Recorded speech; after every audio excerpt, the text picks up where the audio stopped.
Good evening. Thank you for joining us on TRP Live, a program created by the Reclamation Project to have candid discussions and showcase amazing stories that edify the Christian journey, like today. Welcome. I'm your host, Lorna Bryant. Today we'll meet Kimmi and Maurice Scott.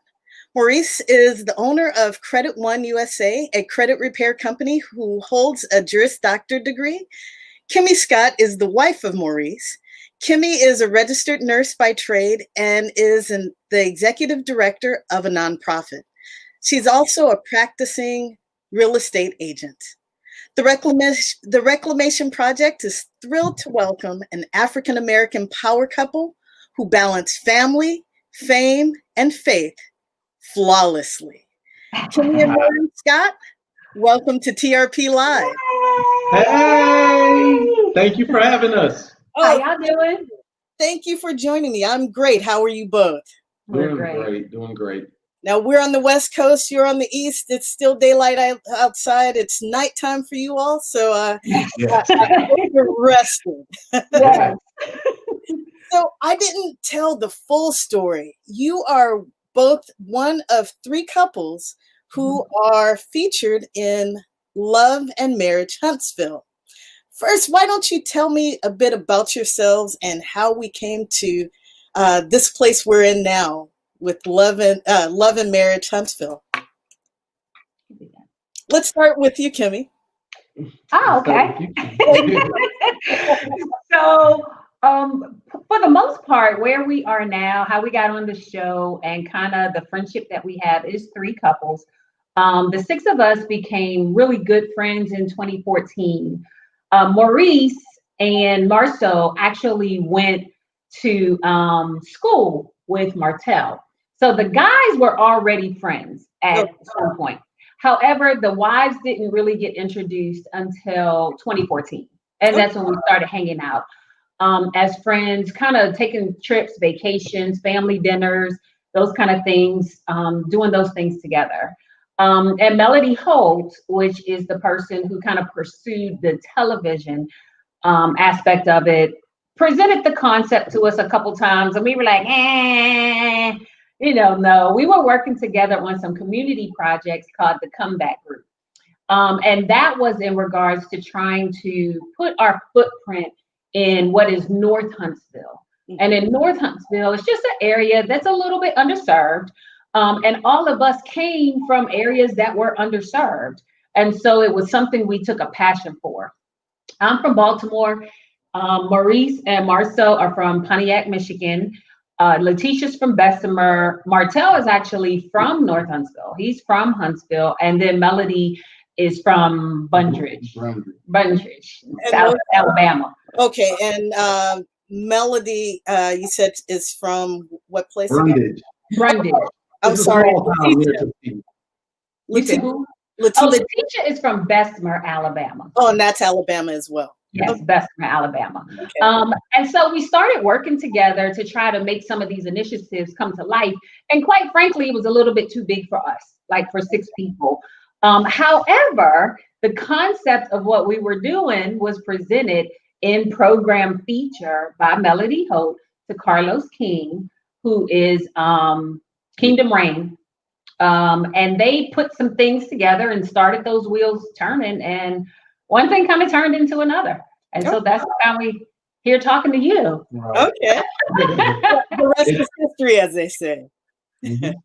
So Maurice, you and Marceau are brothers, correct? Correct. You never guessed it. I think I heard in the reunion show or some show, did you guys really grow up in the same household? Because you're almost like polar opposites. Your personalities, they're so vastly different. Are you more like your mother or father or vice versa? How did the personalities come to be so vastly different? What's I guess the storyline of Love and Marriage Huntsville. I'm fun loving like Marceau, silly and everything else. We grew up a lot alike. I'm just not one to show my natural ass on television. So, and but I think that Marcel is, he does a good job of, balancing family, sharing his real, true view of the world. I have some things that are similar. I do believe in roles and some of this stuff, but mine isn't as rigid as his. So in this day and age, I think that when you have very rigid roles, that's kind of not accepted. I've grown actually past that. So I've learned to be flexible. And Letitia and I say very often, they're not as different as they're being portrayed. Mm-hmm. They're besties, like they're best friends, and they are a lot more alike than they are different. That's fair. So we just don't act alike. Okay. On camera. Right. Okay. Are you the only two siblings, or are there other siblings? Oh, no. I'm one of eight. Yes. 6 boys, 2 girls. I'm lower middle. Marcel's younger than me. I have a younger brother, and a younger sister. So Millie, the general manager of my company, she's actually the baby. Right? Oh, okay. Mm-hmm. So, we babies prefer to be called the youngest, by the way. Oh, okay. She at times I might need to still call her the baby the way she is. I've heard that from my siblings as well. She's definitely the youngest, and she knows it. She kind of parades it around to all us older siblings. But 2 sisters, one is older, and she was like our second mom. So yeah, Jen raised us as well. Okay. And Kimmi, you have a sister. Is it just the 2 of you? It is just the 2 of us. She's the baby. I am the baby. Baby unite. Yes, I am the baby. Okay. And we have seen your sister and your mother on the show. How have other family members adapted to the limelight with the show? Wow. Mm-hmm. I'll say for my family, I think because they know us in and out, it kind of gets hard when you get painted into a certain corner or a picture of, this snapshot of this individual. This is who they are, and as you're introduced to the world, the only thing that the world knows is, what's being shown. Right. And I think that, you can't defend the world against all negative light. However, they try. They try. Absolutely. They definitely try. It's a little bit frustrating for most of them. Because like he said, they know the real us and not the 42 minutes that people get on TV. And so when people formulate these grandiose concepts of what they think they know, a lot of our families are on social media. So they see a lot of those comments, they see a lot of those discussions. Some of them they participate in because it gets to a point where you can't just keep letting people say something that's not accurate. Right. But they know and we know that it's something we signed up for as far as being on reality TV. And I think most of them handle it pretty well for the most part. There's some that are just not appreciative for the fact that our characters sometimes are painted very differently than what we actually are. Your persona. Yes. Yes. Okay. You do a good job of shining through, though. Absolutely, absolutely. So why Huntsville? I mean, you did mention that Melody kind of pursued this show, but of all places, now I'm not knocking Huntsville, but it's probably one of the largest cities in Alabama, next to Birmingham, I would guess. Alabama, But Huntsville, Alabama, I just know it for a couple of reasons, 2 universities in particular. So why Huntsville and why the 6 of you? What are those 2 universities before we move on? Come on, man. University of Alabama, I believe, and Oakwood University, formerly Oakwood College. Oh my God, you missed the best one. He thought you were going to say Alabama A&M University. Oh my God. However, I went to the University of Alabama. So you are right. You picked the right one because all 5 of them went to A&M. Okay. I'm the only one that went to the University of Alabama. Okay. We see the division immediately, huh? It's okay. I'm tickled. I went to Oakwood first, so you hit both of mine. Okay. I knew somehow that it was going to be A&M. I did too. I thought it would be Oakwood and A&M. Look, we're wearing the same colors. We're both the babies. Maurice, I'm not playing favorites here. But you know, the fact that it was Huntsville actually helped to get us picked up. Right. Because there are 1,000 reality shows in Atlanta. Right. There are 1,000 reality shows in LA.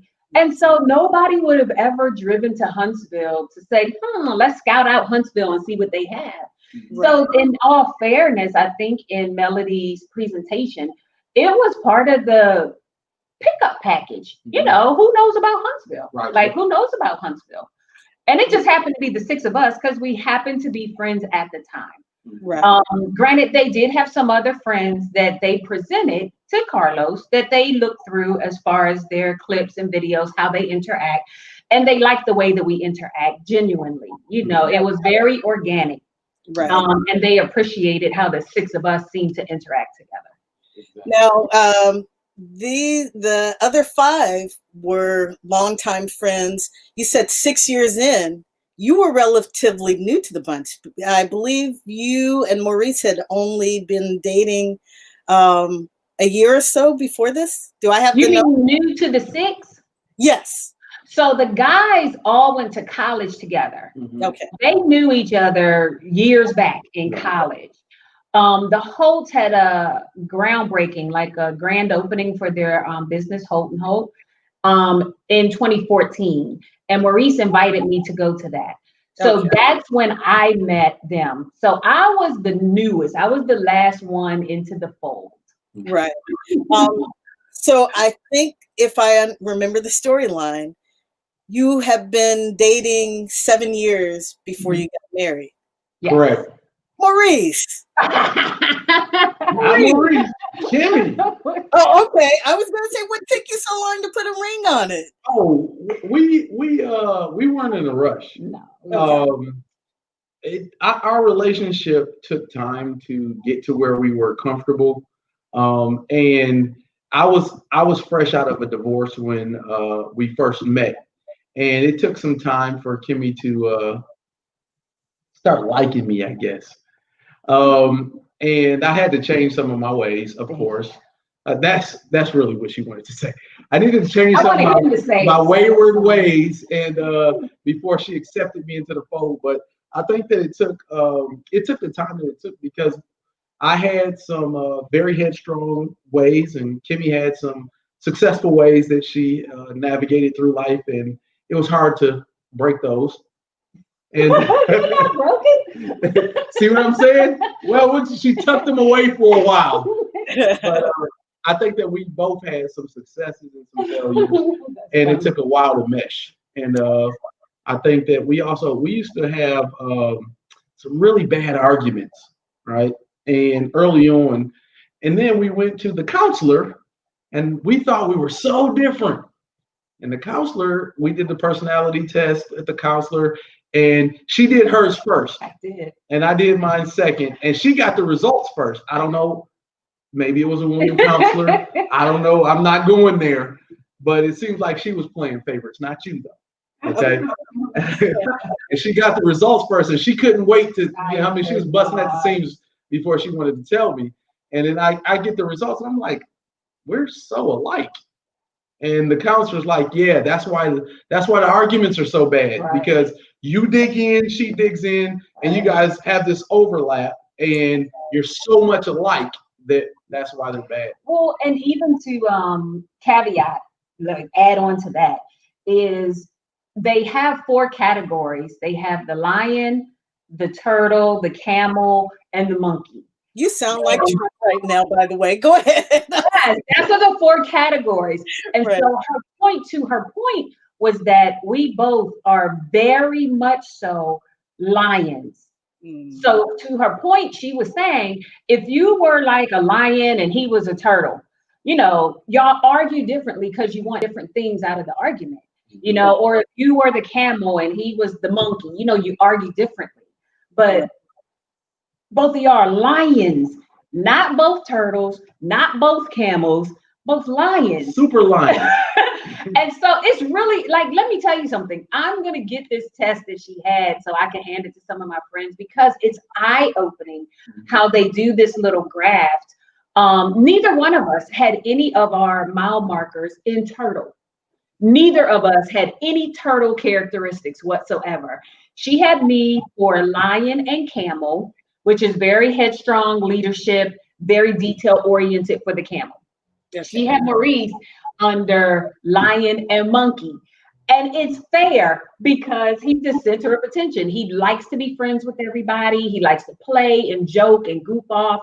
And it was so appropriate, like when she finally gave it to us, and it helped us understand better. And she taught us different techniques to communicate lion to lion.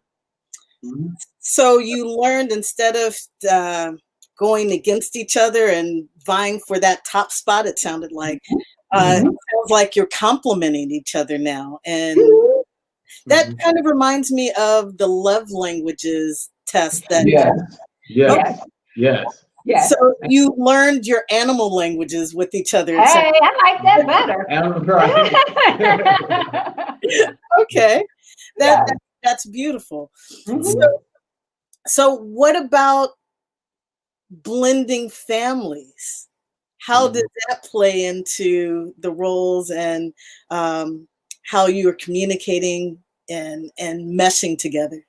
Well, that was a big part, though, like of us doing the whole 7-year thing, because we really had to get to know who we were before we could bring our packages, because both of us have packages. I was a single parent with the kid, a boy, a son, an African-American male that I'm trying to raise, and he had a package. And so some things we agreed on as far as rearing and bringing up your kids and household things. We had to come to terms with a lot of stuff between the two of us before we could create a functional family, before we could do a functional family. And that was a huge part of the whole 7-year thing. Like both of us wanted to be certain. He didn't want a second divorce and I didn't want the first. Understood.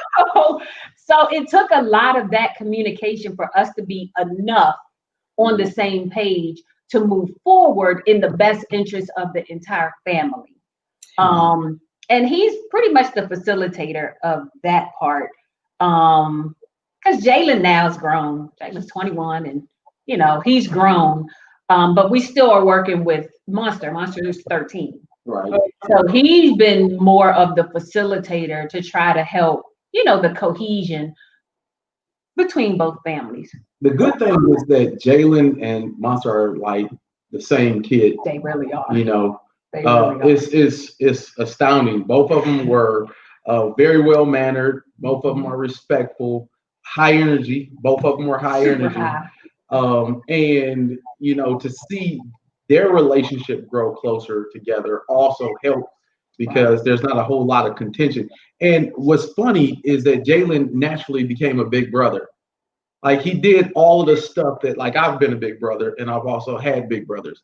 And I had a chance to see that naturally he gravitated towards a big brother, and he's concerned about Monster. He looks out after him. He's excited when he gets here. For about 2 days. Right. And then it's your typical brother. Where's Monster? Where's Monster? And then once he gets here, dude, leave me alone. Exactly, because Monster are little brothers. Yeah. So. Yep. So we're still working. We have we've made baby steps because it takes a lot of commitment to make blended families work. It takes a lot of putting self aside to make blended families work. And so we've had some steps forward, and we've also had some steps backwards. But I think we're on a forward trajectory at this point. I think we're doing great. So how does did your faith come in during that 7-year growth period before marriage? Did you have discussions in addition to rearing your children? Did you have discussions about your faith and how you would navigate that walk together as well? Yes, we talked about faith as well. Kimmi was raised Seventh-day Adventist. I was Sunday goer. So, of course, we had conversation with that. I believe fundamentally we're both believers, right? And we have a deep relationship with Christ. And I don't think that, I think that some of the religious practices that we were trained up as far as our upbringing isn't the same that we look at life now.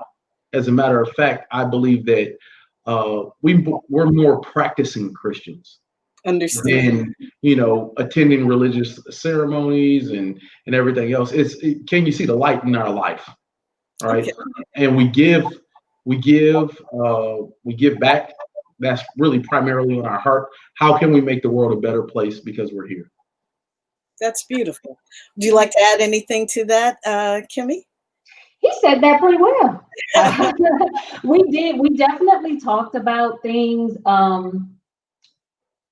He's been to a few Seventh-day Adventist services, and I've been to a few services with him. So we had to find a common ground in the middle from what I was used to seeing every Sabbath and what he was used to seeing every Sabbath. She ran into a couple marathon sermons and she was like, I don't know about that. And I did. I told him, I said, I hope this isn't a deal breaker, but I won't be able to do that every week. Because I didn't know how committed he was to certain aspects of his religion at that time in our relationship. Right. And so we definitely had to talk about it. We had to talk about it with Monster coming because his mom is also a Christian and wanted him to make sure to have Christianity-based practices and going to church. So we had to talk about it several times and trying to come to the middle. I say to people constantly, and I said to you all as we prepared, I don't like for people to take me as the example Seventh-day Adventist. That's not my goal in life. To say that, oh, Kimmi did this or Kimmi did that. I was raised a Seventh-day Adventist, and I believe firmly in Seventh-day Adventism and the doctrines, 100%. But I plan to live my life so that people can see Christ in me, regardless of that. However, there have been plenty of opportunities. People have asked me in general, earrings and all, are you Seventh-day Adventist? Just based on how I carry myself and how I communicate and how I talk and how I receive their conversation and give them back conversation. And that's my goal. Every day, that's my goal. So I always am clear of what religion I am, but I literally don't ever want people to say, well, I saw Kimmi do this and I saw Kimmi do that. Kimmi's still working.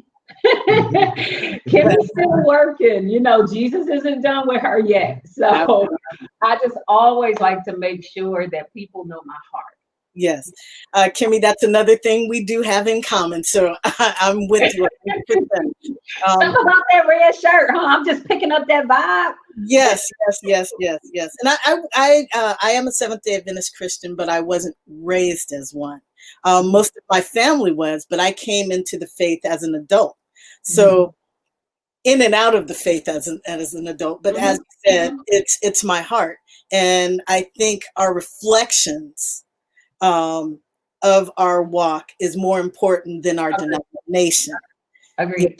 Yeah. And what's funny for me, I was raised a Seventh-day Adventist. However, I had so many different divided houses.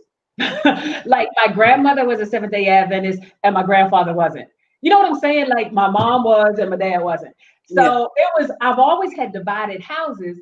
And so I would get to see like what my cousins and what everybody else did, on Saturdays. And I'm like, I kind of want to do that. You know what I'm saying?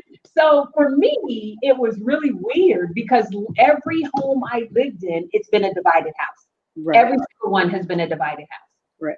I think the hardest thing is planning family gatherings. Well, we can't do it on Saturday because they won't arrive, or we Right. can't do it on Sunday because Right. they won't come. So, Or being in church 7 days a week, because you got to go on Saturday for this church, you got to go on Sunday for this Right. church, you got to go on Wednesday for this church, and then Thursday for this church. right. So as a kid, we did a lot of church. Same here. Same here. So, how do you navigate your faith with the scrutiny of the lights and the cameras and the action going on as well? Are you is there a constant, like, someone in your ear saying, hey, don't do that, Jesus is watching, and the rest of the world? Or how do you navigate that? I think I've been raised to the point that I don't have conflictual conversations in my head. It does not take moments for me to know what's right and what's wrong. And a lot of my image that I maintain is that my goal is to pick what's right versus what's wrong, regardless of the backdrop at the time, regardless of the people involved, regardless of the situation. So I don't typically have a lot of conversation in my head about, oh, that's right or that's wrong. I think I have good barometers. And I try to pick the right path. I mean, I'm human, so of course I'm gonna make errors from time to time, and I ask for forgiveness. Hopefully, you learn, you don't do the same thing twice, and you move on. But I don't think for me the show has caused me any kind of angst in regards to making Christian choices or Christian decisions, because I am who I am at this point.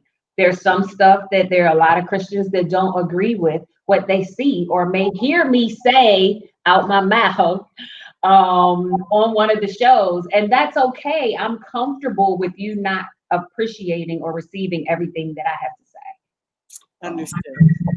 For me, I start every single day with reading a chapter of the Bible. Before I do anything else, I crack open the Bible. Well, not really the Bible. I grab my cell phone, which I have the Bible, and I read. And as my understanding grows, so does my faith walk and my actions. And the one thing that I can tell you about my faith walk is that I'm going to be unapologetically me.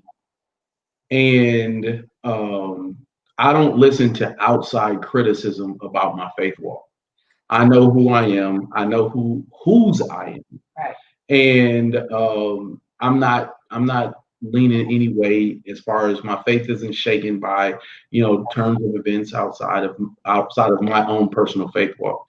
And there's a verse in the Bible that says, "Worketh out thine own self salvation with fear and trembling." Oh. I use fear and trembling, and I work out my own self salvation. Here. Yeah, I feel you on that. So you were talking about your family and being on social media. I could only imagine how I get involved and engrossed in social media, and I have to pull away. It's true. You've taken it a step further by not only being in social media, but under the social microscope of being in a reality program. Mm-hmm. How do you navigate privacy, anonymity? I live in a small town, and I know in the South, even though you're in a large city, it's still a small town, so people know people. So how do you navigate that walk? And how do you find ways to separate yourself from the lights, camera, action when the lights go off? For me, I understand that anonymity is fleeting every single day. The social media, I think that this is the one thing I think that more people that get into the entertainment business should know. And I would, of course, like to share it with them if they don't know. The real you is going to come out. So don't put a front up. Be you. Like one thing I can say about like a person like a Charles Barkley a Whoopi Goldberg, even Donald Trump. They're okay with being themselves, and you have to learn to like them. Now, if you're putting on the front and the cameras go off, then someone will see the real you later on. Right. But a lot of people, when they meet us, they're like, "You're just like you Right. on TV." I'm like, "Well, you got me. That's me."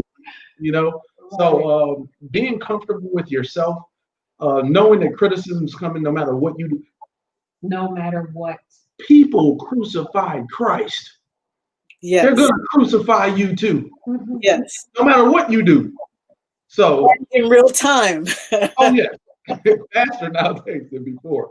So I think being comfortable in your own skin and being unapologetically yourself. Okay. You know, the world only gets one you. Be you.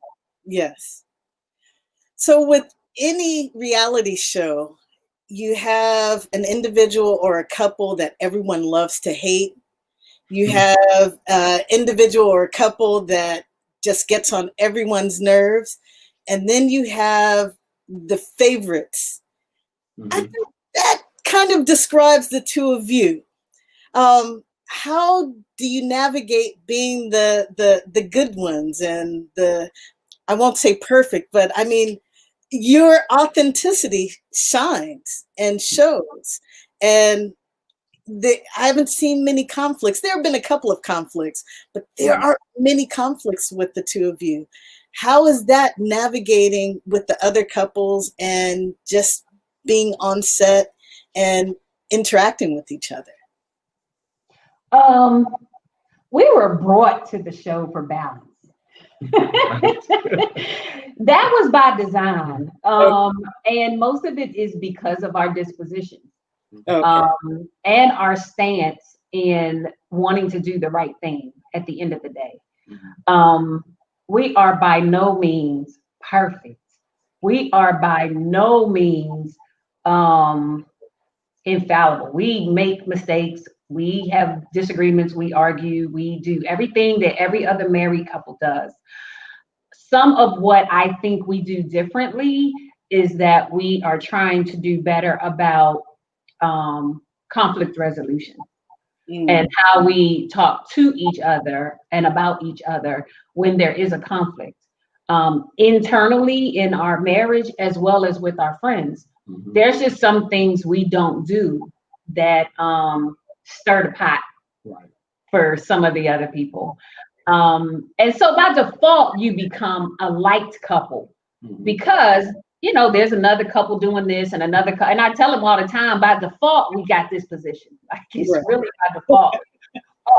It is because I think we're boring, like, you know, because we don't have all these fanfare arguments and we don't have like a bunch of stuff going on. So I'm like, we're just kind of here, you know, here.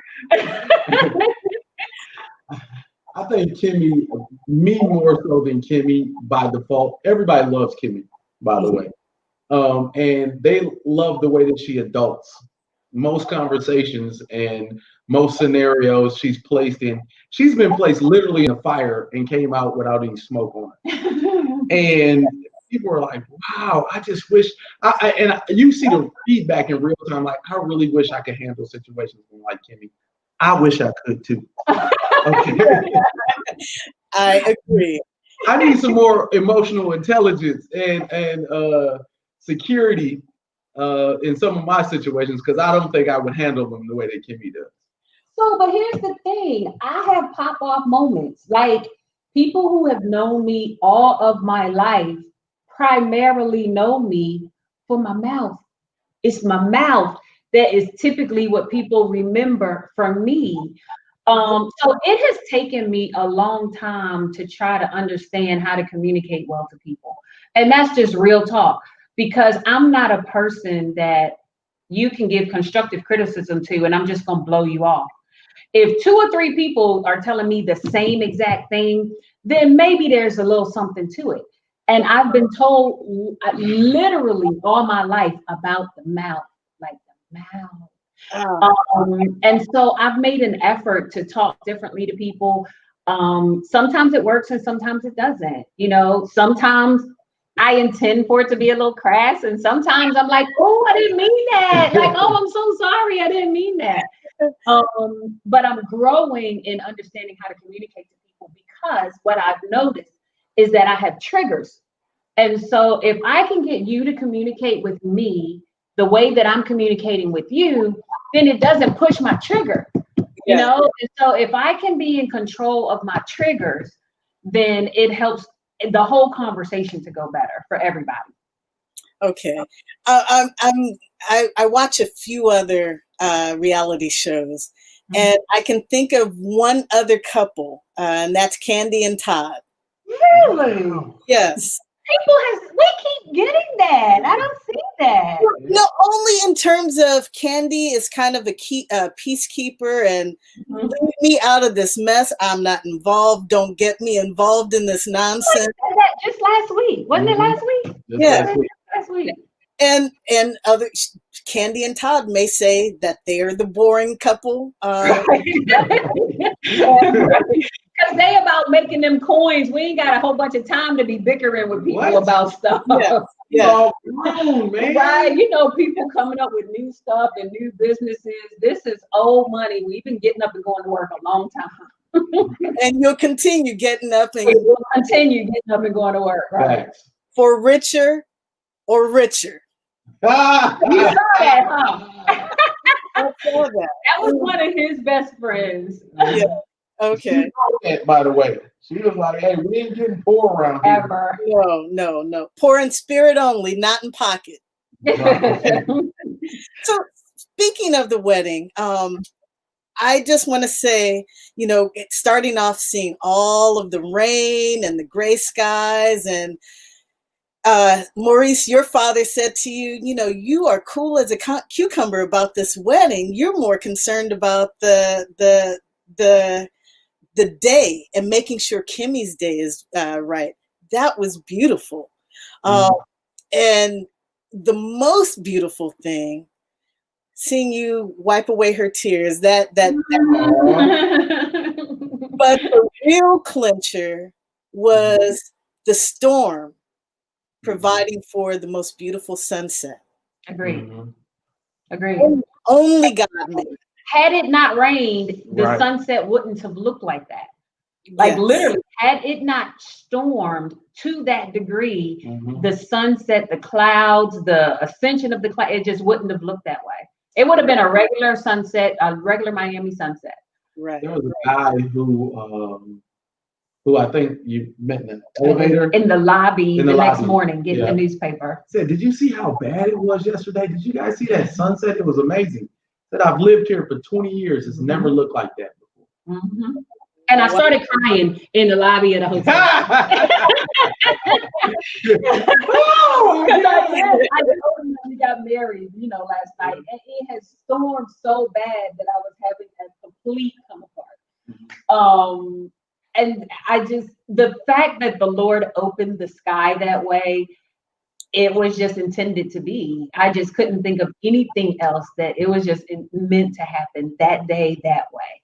It seemed as though it was the perfect metaphor for the rest of your life. Absolutely. Wow. Absolutely. Me too.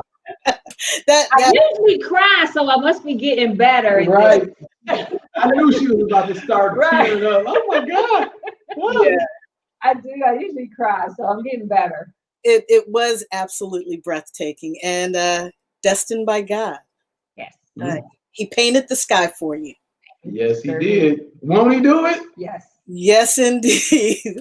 So, watching the wedding, there was one thing that wasn't captured, and I'm sure it was because of releases.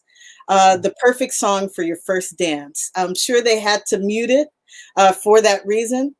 I'm dying to know what that song was. Your first dance.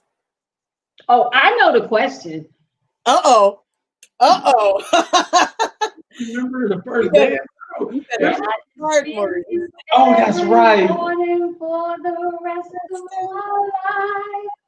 Oh, wake up every day. Oh, I love you. He knows that. He knows that. Let me tell you something. Oh, I that got lipstick on. that day moved by so fast. I remember Stephanie coming to us and saying, "Hey, we got about 20 more minutes." I was like, "Huh?" Spend the rest of my life with you. First song, best song, my song. Yes. He knows that. That's accurate. However, they played a lot, and we played a lot. Look, I guess time went by really fast because you guys had a good time the night before, and Ah! and everyone seemed to wake up at noon or later. So Well, that we had a late wedding, and that was a blessing. Right. We did. We had our wedding didn't start till the evening, 7 o'clock. yes. So, and part of that was in conjunction with me being Seventh Day Adventist, and I had a lot of friends who were coming, and I didn't want them to feel uncomfortable with having a wedding at high noon on Sabbath. Right. So my goal was to have it in the evening as the sun was setting, so that they wouldn't feel any kind of way about being able to still attend my wedding. Now, Right. imagine if we would have said it earlier. Oh, it would have been gray skies, and you would have missed that beautiful. See how all of that worked out? See? Won't he do Yes. it? So, how is your relationship with the other couples since the show has been on? I'm sure that causes a little bit of strain being under the limelight before the world to see every week. How has that played a role on your relationships and your friendships beyond what we see on the show? I think that we've had some challenges before we even started shooting Oh, that were magnified after we started. I think that the family bonds, those don't change. You know, of course, you get a chance to see the world's reaction to who you are. And if you're comfortable with it, if you're not comfortable with it, maybe the changes that you go through, and not resisting all of the communications that you get and the feedback that you get. Some of it is accurate, you know, and it's up on the individual of whether you want to change it. I think that the relationships, they're taking the course that they probably normally would have taken anyway. And I think that I heard a person in the song say, when things get tough, that's when you find out when people are who are real. And I think that you find out a lot about your relationships once they get tough. yes. You know, I go ahead, Kimmy. Oh, no, I was just saying that's fair. I think during this global pandemic, they've said that marriages have failed, divorces, and but as you said, Maurice, with conflicts, people, I mean, the cream rises to the top. If there are problems, they're only going to be magnified more now. Mhm. And this is quite a storm to be weathering right now. Mhm. I know that the show has been renewed for a third season, is it? Season two, we're filming season two. We just started back filming the second half of season 2. Mhm. So with that, how are you navigating filming during times of the Rona? Honey, Uh-oh. Rona changed everything for everybody. the new normal is it's almost cliche-ish at this point.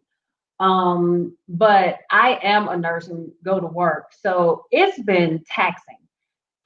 Because we have an obligation to a contract with OWN. And we also have an obligation to, well, for me, for clients and lives. So we got to find a happy medium most of the time. OWN has been extremely rigid and strict about our testing and the way we can function amongst each other, our social distancing, our face mask, even riding in cars together, like just down to the most minutest thing. We try to do a lot of filming outside as opposed to enclosed spaces. But they've taken a lot of precautions to make sure that everybody is safe, and that we can still do our best effort at fulfilling these contracts. And I'm assuming as a nurse, that's even more magnified, because whoever you're in contact with, you are putting your patients at risk. Can you say that again one more time for the people in the back? Because I don't know if everybody heard you. My adult son works in a nursing home locally. His girlfriend works in our local hospital. I have not hugged my son since March. And Black men more than ever need to be hugged and loved by their mothers. And I can't do it. Well, and that's a conversation that we've actually had to have, that exact statement that you made, because I'm healthy. I'm healthy. I'm not disabled. I'm not compromised in any kind of way. So if in fact I came in contact with COVID, I would probably have a couple of days in the bed and I would probably be okay. However, the people I come in contact with, while I think I'm okay, are the actual people that would suffer. And that's why we've been stringent upon making sure that everybody in this program is going to be safe. Right. So it sounds like you're in your own Oprah Winfrey Network, own little bubble. That's fair. That's fair. And that's exactly what they call it. Like literally, they want us to stay in our bubble. Like that's 100% accurate. Wow. And them and theirs, as far as, the production crew and that kind of thing, they're held to the same standard that we are, as far as you can't go out, be hanging out and doing whatever. You come to work and you go home. Right. Stay in the bubble. No parties. Nope. Nope. None of that. Good. It's reassuring. It is. It's very reassuring that OWN takes it as seriously as we would. I wish that would be a reflection of the nation, but I digress. That's right. Listen, I digress. So you even go there. I'm so exhausted. You were talking about how exhausted. I'm immunocompromised, so people shop for me, but just doing the shopping, cleaning my groceries when they come in the house, and then showering after. My water bill is atrocious. There have been times where I've showered 3 times in one day and I'm waterlogged, but I'd rather do that than to be intubated and on a ventilator. So I'll take one for the team instead. So speaking of challenges, I'm thinking of Tamar Braxton. Tamar, just a few weeks ago, attempted to harm herself. And it seems as though the impetus behind that was the scrutiny and the restrictions and feeling locked in to this reality program that she was a part of. What would you say to your own experience, and what would you say to Tamar after your experience being in this arena as well? For me, what I would say to anyone, including Tamar, in this situation, it is, you only get one you. You only get one you, and your health, your mental health. There comes a point to where certain things aren't worth it anymore, right? And before I wanted to take my own life, I'd have to disconnect. And if you have people around you that care about you, that understand the disconnect that you need, not that you want, it's something that you need. This is going down to a person's well-being, whether they exist or if they don't, right? And I don't think that anybody that's involved in that situation, creating the show, production, or whatever, would have wanted to lose Tamar. Absolutely. Okay. So mental health is extremely important. and it can't be overlooked. And it's one of those things that you can't see it, but it's ever so important. Absolutely. Especially right now. Mm-hmm. I completely agree with that. And I think for me, I rely on my core extensively. My very good friends that I can call when I'm down, when I'm up, when I'm sideways, those people that kind of help keep life in perspective for you. Yes. And I personally have never been one that's moved by money. I just haven't. And so there are times in your life when you got to weigh what's the bigger picture here. You know what I'm saying? I like being happy. I like being happy. I like laughing. I like having fun. The moment I don't feel balanced, I have to take time for me because I can't pour into anybody else what's not in me already. And to be fair, I think for me, the worst time in my life for me at that point was, I think Jalen was maybe 4. Jalen was maybe 3 or 4. I had decided to go back to grad school. I was single parent with my kid, and I worked full time. And the job that I worked did not have tuition reimbursement or any of those programs. So what I had to do was that I had to work every weekend so I could be off every Wednesday and go to grad school full time from 7 in the morning till 7 at night. I went to school every Wednesday. And it started to take its toll on me because there's a certain way I like my house. It's a certain way I like my clothes. It's a certain way I like my kids. And I was just burning the candle at both ends. And I felt overwhelmed, which I don't normally. Like for me, I usually am that friend that says, girl, you need to go take a break. You're like, don't nobody do all of that kind of stuff.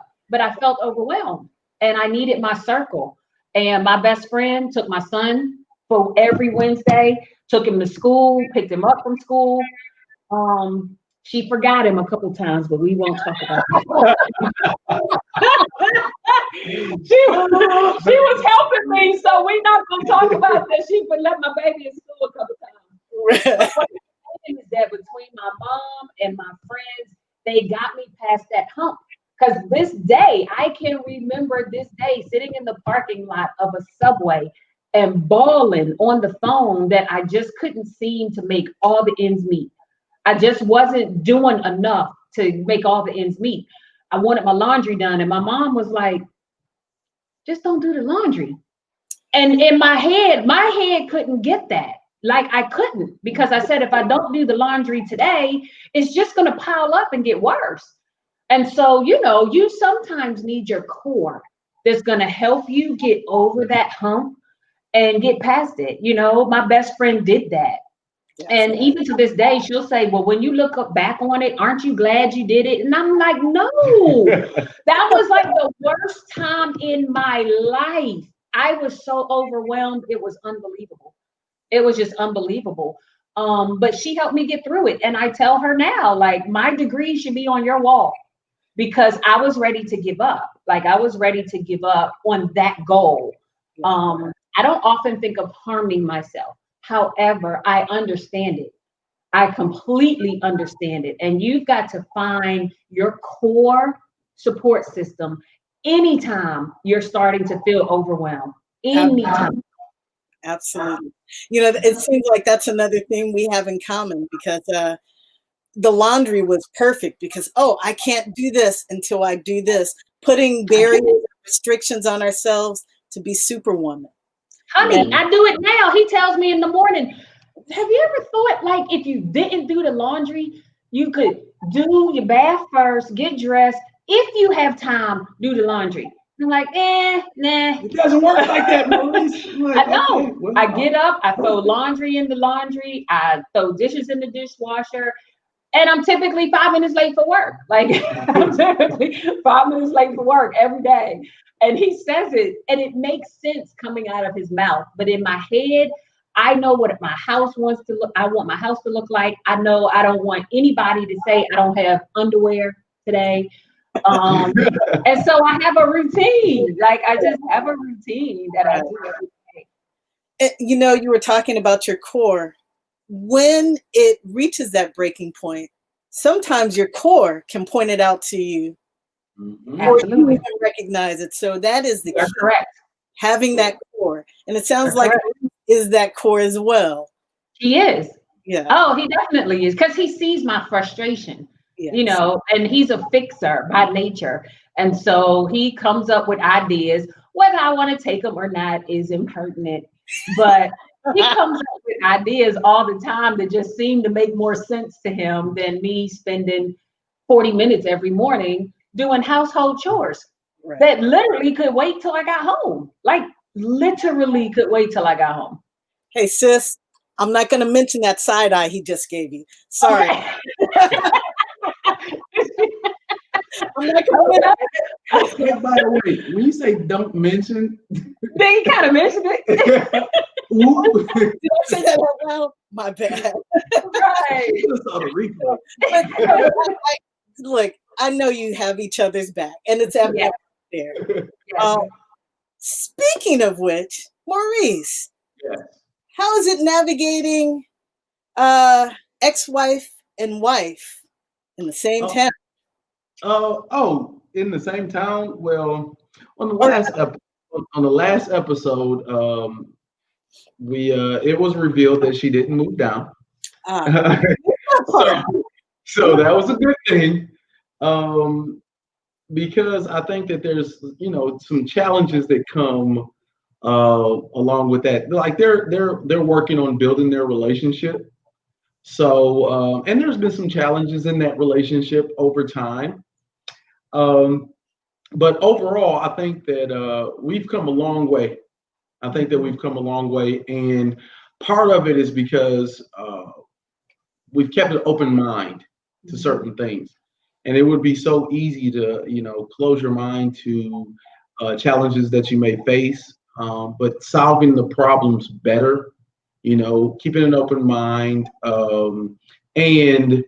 and looking at it from a different perspective. Like oftentimes Kimmi gives me Kiowa's perspective better than I would ever look at it. And I think that is helpful because it also helps foster a relationship that, there's a relationship of trust, something that you can actually build on.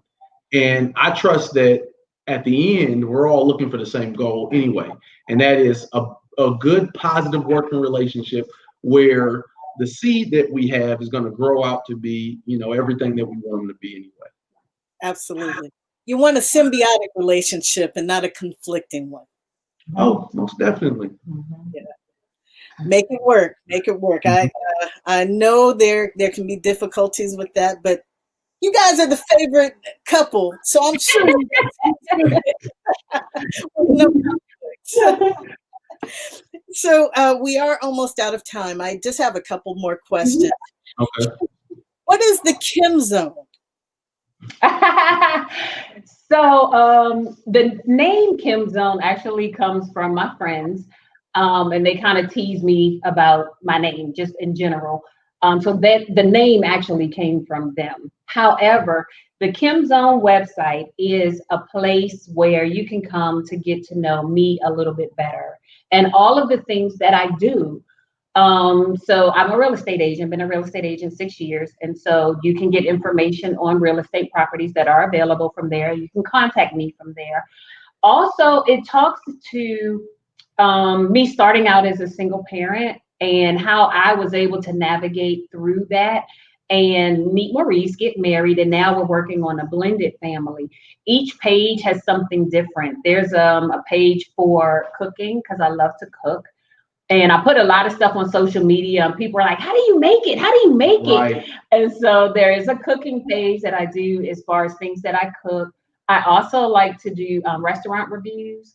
And so I'll go to restaurants and that's on there as well. Obviously, we got to have a little blog section that people can go to and talk about the show, what they saw, what they liked, what they didn't like. Render your comment. I just ask you be nice when you render it. But it's just a hodgepodge. It's get to know Kimmi. It's a site where you can get to know everything that I do in one little spot. Okay. And for you, Maurice, or should I call you Counselor Scott? Congratulations on that great achievement. Thank you. Thank you. Because I know that is no easy feat to be a working adult, a working husband, a working father, and going to school for your Juris Doctor degree. Yes. While on a reality show. Right. Yes.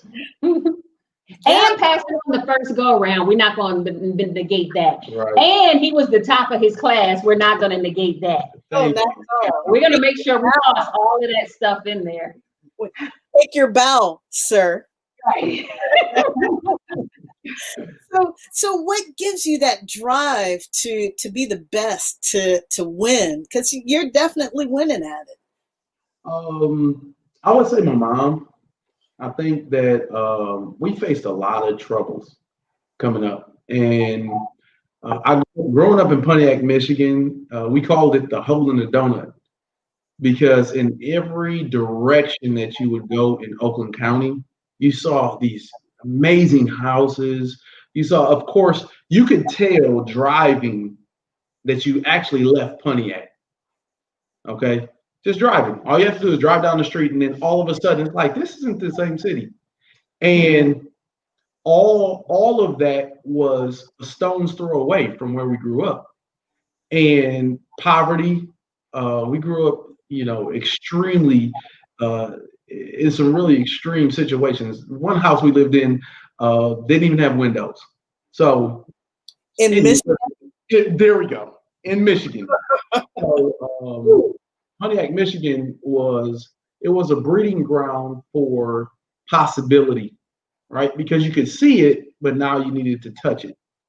And I always remember that, my dad, he was an entrepreneur, and he had his ups and downs and trials and tribulations with it.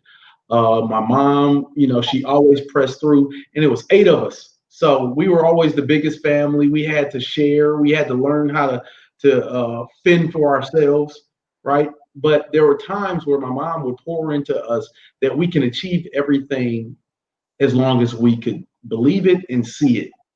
And I was one of those kids that, you give me the right book or the right direction, I was trying it. I sold Cutco knives. I sold Kirby vacuum cleaners. And then, I remember telling my brother Marcel, this was our very first business. I just graduated high school, and I told him, I said, man, I'm trying all of these different ventures, and I'm seeing a semblance of success, but we started building swimming pools. Well, I actually went out I said, I saw in the newspaper, make $1,000 a week. And I was like, I'll do anything for $1,000 a week. Anything? Anything. At that time, it was anything. Okay. So, I actually went out there, and oh my God, the very first day I walked in and I saw this huge hole in the back of somebody's yard. I said, nah, I don't think I'll do this. I was literally about to turn around, and it was something in me that said, stay for the paid training. And I started on that journey. And after watching someone else do it, I was like, I can do this. I know I can do this. And then it was a couple weeks later, I'm doing it. And then later on, I brought my brother on. We started doing it. So we're employing our friends right out of high school. Wow. So that gives you an idea of just, what faith and belief will do. And my mom was right there cheering us on. Hey, baby, get out there and do it. Y'all covering everything. You know that, right? Wow. So the beginning of your $1 million bucks was a hole in the ground, literally. Hole in the ground, literally. Wow. That's a beautiful way to start. At least you were able to dig yourself out of that. Yes. Yes. No pun intended. Exactly. Yeah. So what's next for the Scotts? What can we expect for the next power move? Because I know there's got to be some big power move coming up. Definitely. Well, I'm going to get started, of course, in the legal field. But together, we're actually working on, we're still working on how we're going to work together. Like one of Kimmy's ultimate goals is that we actually work together as a family to build something. We don't know what something is, but we're looking to build together. And we want to get all Scott's 2.0 involved in it, you know. So that's what's next. Okay. Jalen just graduated from college. Okay. And he wanted to get into the investment properties and those kind of things as well. He just finished at Troy State in August. And so we're in the process of building an office that will house us, and the umbrella of all the things that we kind of want to do as a family. And I don't know, that's just really a big thing for me. And he'll do 50 things and I'll do 50 things. And he's like, what's wrong? And I'm like, we didn't do it together. So that's just my goal. It's my goal. My goal is for us to do something successful, a venture together. So the new power word, I guess, that is heard amongst African American families is building generational wealth. Mm-hmm. Sounds like you're on your way to that. Yes. Mm-hmm. So in 50 years, let's say in 25 years, Mm-hmm. what would you like people to say about the Scotts as you leave a legacy? Mm-hmm. What would you like that to be? You know, this statement might actually be different for the two of us, only in the regard that the generational wealth, I think, is a building block to making good, successful, constructive citizens. I am so focused on, I want people to think we're good people. I want people to think I'm a good person. I don't have to have millions and millions that I leave to my kid. I want everybody in my life to be functionally comfortable. So be clear, I'm not saying I want to be destitute or anything of that nature. But what overshadows generational wealth for me is my character and my children's character and my husband's character. That's what's important to me. And I want people to remember me so far as Kimmi, like she was transparent, she was honest, she was authentic, I'm okay with that. Like I am okay with that. Because in turn, that snowballs into all the other things that we're instilling in our children to be able to carry the legacy and good financial thinking, that all that comes with the package. Like it's a package deal. You know what I'm saying? And then in my spirit, I believe it starts with character. Absolutely. It starts with character in order to even have the mindset to have good generational wealth foundation or building blocks. And that goes much further than $1 million. Definitely. For me. Definitely. For me, other persons may have different opinions, but for me, yes. Well, the money just makes it a little more comfortable.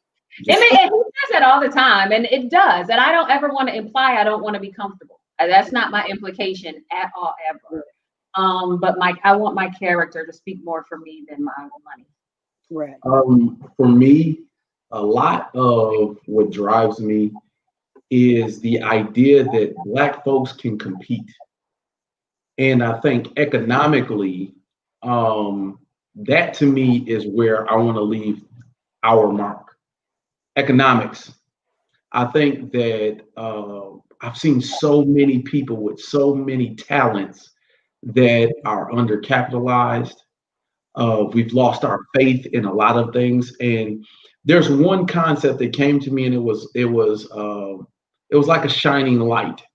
And one night I just had it. And I believe that we've been misled as African Americans to believe that the country was built on our backs. We actually built the country. We've built the world's greatest economic superpower. And what we have to do is go back and understand that slaves did this. People that were right outside of slavery built HBCUs. We built Black Wall Street. Mm-hmm. We built a lot of things that today we don't see. Mm-hmm. And all we have to do is go back and rebuild what we've already done before. And tapping into the economic superpower that we've already built, that now we need to participate in it. And I think that that right there, to me, is the next level. To me, it's almost like the extension of the civil rights movement is the economic rights movement.